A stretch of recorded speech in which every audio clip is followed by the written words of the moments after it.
the Muslims tended not to translate the Quran because they believed that it was not translatable into another language.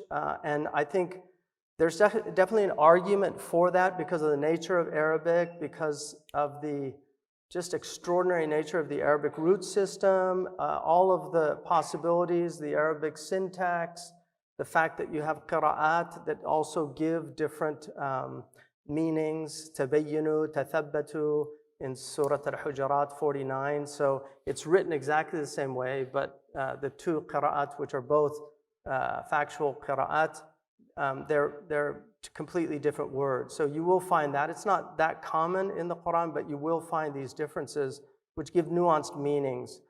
But you had the Quran into Muhammad Abdul Hakim Khan in 1905, and then 1916, 1917, and then you get the famous Marmaduke Pickthall, who was a very interesting, he was a very popular writer in England. He was very well read, but when he became Muslim, his literary career took a dive. He ended up going to India, and he was supported by the Nizam of Hyderabad, and he actually did a good Quran. They were all influenced, these later Qurans, by Maulana Muhammad Ali, who was from the Lahori Ahmadi, not from the Qadiani, but from the Lahori Ahmadi community. And it is, it's a very interesting Quran. It does have some problems in it, but the Al-Azhar at the time actually approved it, surprisingly. And then you have the famous Yusuf Ali Quran, which is pushed initially, it was published and then really became, if people who remember back in the 90s, everybody read the Yusuf Ali Quran. So he was from India. He was a lover of the English language, so you'll see Shakespeare in all his notes and things. Bruce Lawrence, who wrote a very worthwhile book called The Quran, a Biography in English, which is where a lot of my information is coming from. It's worth reading for anybody that's interested in how the Quran moved into the English language.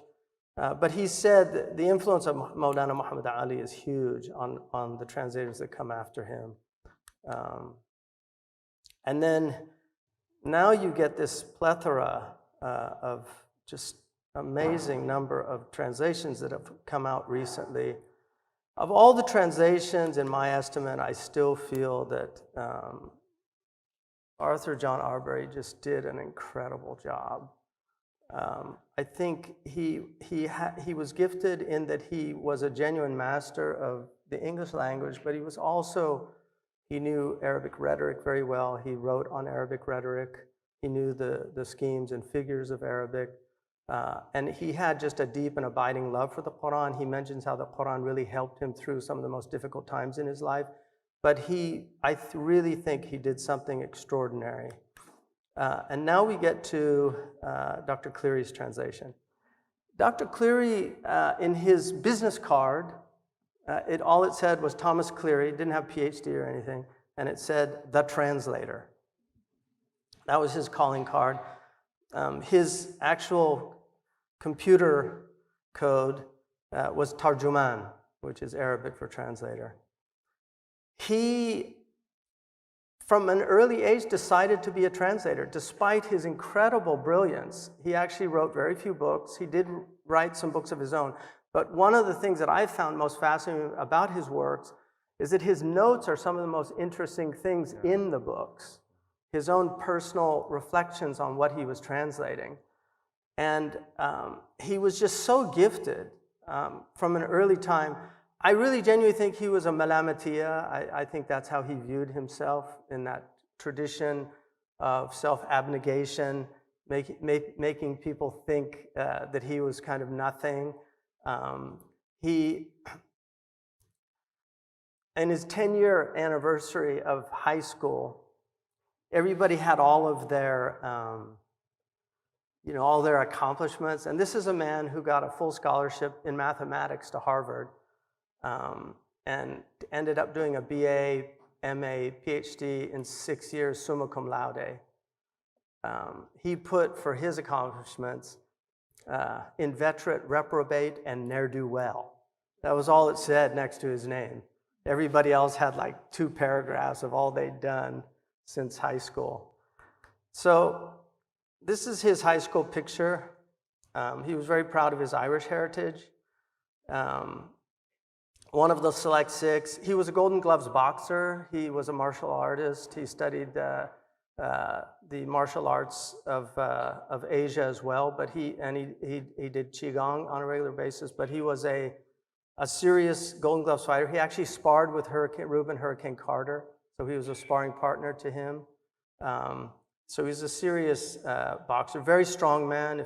If you ever met him, you could see that he was extraordinary. Brains and brawn were how he was described. A subtle wit, a soaring javelin. He won the New Jersey javelin throwing championship. Clearly outstanding Tom. So that's how his fellow classmates described him. He also won the statewide Latin medal with his brother. So we have a picture of him. It says Romulus and Remus. So he was a Latin scholar. I think it was the first language that he had mastered, which would help him incredibly. It's over 100 books. This is a later thing. He has over 100 books. We actually don't know all the books that he translated because, for instance, he translated the Hikam of Ibn Ata'illah, which is on Kindle it's just under Darwish. So it doesn't even say that he translated it. So he put a lot of things on Kindle. I haven't identified all of them because he got so fed up with publishers. In any case, he translated works from Pali, from Sanskrit, from Arabic, Chinese, Japanese, Old Irish. He learned Gaelic and actually translated the Book of Cormac, which is a book of Irish wisdom. And he lived in Oakland, California. I think he chose Oakland because of Gertrude Stein's famous statement, "There is no there." These are some of the books that had Islamic themes. His first was the Essential Quran. The notes are stunning if you look at the notes. And then he did a full translation of the Quran. He did not want to have an introduction. He said, "Who am I to introduce God's word?" So he did not do an introduction in that one purposefully. And then he did the Wisdom of the Prophet ﷺ. It's a beautiful collection of sayings. Living and Dying in Grace, which is Hadrat Sayyidina Ali. He had a special love for the wisdom teachings of Sayyidina Ali. And then he did this very interesting book called Living a Good Life. And it's a book of wisdom, advice and wisdom from the Greek masters. So it's all Socrates and Aristotle and all these ancient Greeks, but it's from the Arabic sources. So there's he translated from Arabic, but then if you look at it, he's constantly using hadith and sayings of Ali to explain them. So it's very interesting. And then he translated Kalila and Dimna, which, if you haven't read that, it's an amazing work of Indian wisdom literature. They call it the Machiavelli of India, but it's a stunning book. We read it in my book club. If you're not in it, I hope you join. And then this book, it was such a strange title. I actually, the Twilight of the Goddess, I never read it until after he died. I thought, I'm going to read it. And it's just, what he did in this book is so interesting. He wrote it with Sartez Aziz, a Bengali Muslim lady who he worked very closely with. So it's spiritual feminism and feminine spirituality. So it's something, obviously, any woman who has feminist inclinations, but also spiritual inclinations, would be interested in. But what he does in it is just so stunning because he takes them to Islamic feminine spirituality at the end. So the last 4 chapters are just about Muslim women. And his insights into Khadija I can't read it without being reduced to tears. I've done it more than once, and it has the same impact on me every time. And then he talks about marriage and the importance of marriage from the Quran. The twin souls, reverencing the womb, saintly women, and the marriage that pervades all of creation. And they're all his quotes at the beginning of the chapters are from the Quran or from the Prophet or from Sayyidina Ali. Another thing that he does, which is very interesting, is he embeds in his books about Buddhism these very interesting things. So in the Dhammapada, which he translated from Pali, this is one of the earliest, if not the earliest, of the sayings of Buddha. In one of the chapters, it says, "Who is capable of praising one like a coin of finest gold, one whom the knowing praise after finding him impeccable, controlled, intelligent, insightful, ethical, and composed of day in and day out. Even the gods praise such a one, even the Creator." And then he just puts in a little note, the name of the last of the Abrahamic tradition who embodied these qualities literally means praised one. A similar description is given in the hymn of Torah. So he sticks these things in because he actually, in a personal letter he wrote to me, he said, most Western people cannot think about thinking about Islam. It's just not a consideration. And he said he considered himself a spy who was bringing wisdom across the prejudiced barriers of the human mind. And so he's sneaking these things in because somebody, most people in the West that are interested in Buddhism, they're very educated, they wouldn't even consider Islam. And then he sticks that in there and it's suddenly like, who's he talking about there? Here's another one. He wrote this on No Barrier, Unlocking the Zen Koan. And he says, this use of koans to test mentalities requires a certain degree of psychological knowledge to apply. So he's saying that Zen koans are used to test the mental state of people. A simple method uses the prejudices of the environment, casually providing appropriate stimuli to observe whether an individual or group is infected with the habitual prejudices of the cultural environment, or whether evidence is shown of capacity for independent thought and perception.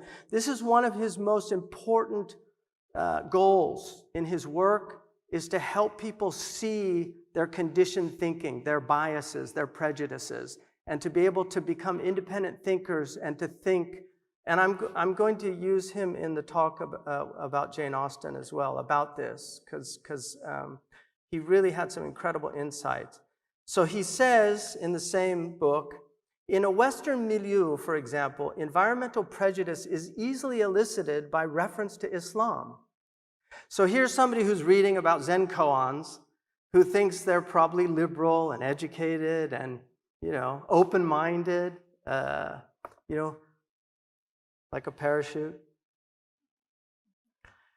The inclination, but then he says, when people with no knowledge of the Quran or usages of the Prophet, and this really struck me, usages, it's such an amazing term for sunnah. I don't think anybody has ever used this term as far as I know, but if you look up usages, it's a standard practice, right? So it's what's instituted and people should adhere to it, like usages of language, the proper usage of English. And so he used that term, and it's such a beautiful term for sunnah. Or the usages of the Prophet are ready to offer opinions on Islam as fact. So they've never read the Quran, they've never read anything the Prophet said. This represents the working of conditioned bias, not the operation of independent cognition. The inclination to accept unverified opinions simply because of currency or familiarity is a dangerous human weakness that is instrumental in self-deception and easily exploited for the deception of others.